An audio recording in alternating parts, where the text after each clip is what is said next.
ವಿಧಾನಸಭೆ ಕಲಾಪ ಇಂದು ಆರಂಭಗೊಳ್ಳುತ್ತಿದ್ದಂತೆ ಮಹಾರಾಷ್ಟ್ರದ ಬಾರಾಮತಿ ಬಳಿ ಸಂಭವಿಸಿದ ವಿಮಾನ ಅವಘಡಕ್ಕೆ ಸದನ ಭಾವಪೂರ್ಣ ಶ್ರದ್ಧಾಂಜಲಿ ಸಲ್ಲಿಸಿತು.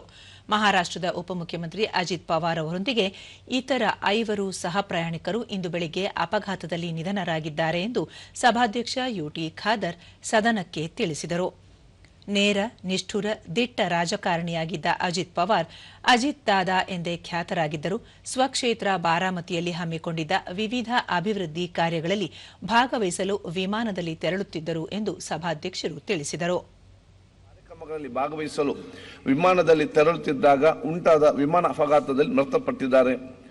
ಮಹಾರಾಷ್ಟ್ರ ರಾಜ್ಯದ ಹಿರಿಯ ರಾಜಕಾರಣಿ ಶ್ರೀ ಅಜಿತ್ ಪವಾರ್ ಅವರು ದಿನಾಂಕ 28 ಜನವರಿ 2026ರಂದು ನಿಧನ ಹೊಂದಿರುತ್ತಾರೆ.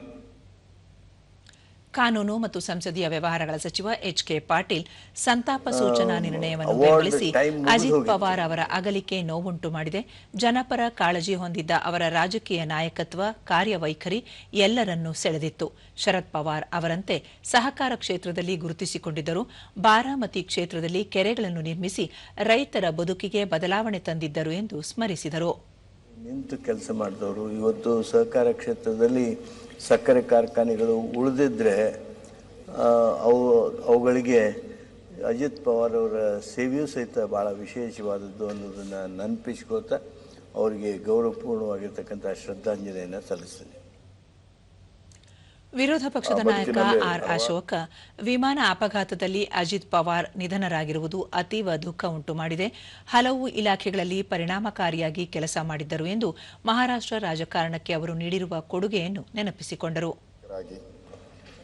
ಬಹಳ ಮಹಾರಾಷ್ಟ್ರಕ್ಕೆ ಸಂಬಂಧಪಟ್ಟಂತೆ ಈಗಲೂ ಕೂಡ ಅವರು ಉಪಮುಖ್ಯಮಂತ್ರಿಗಳಾಗಿದ್ದಂಥವರು.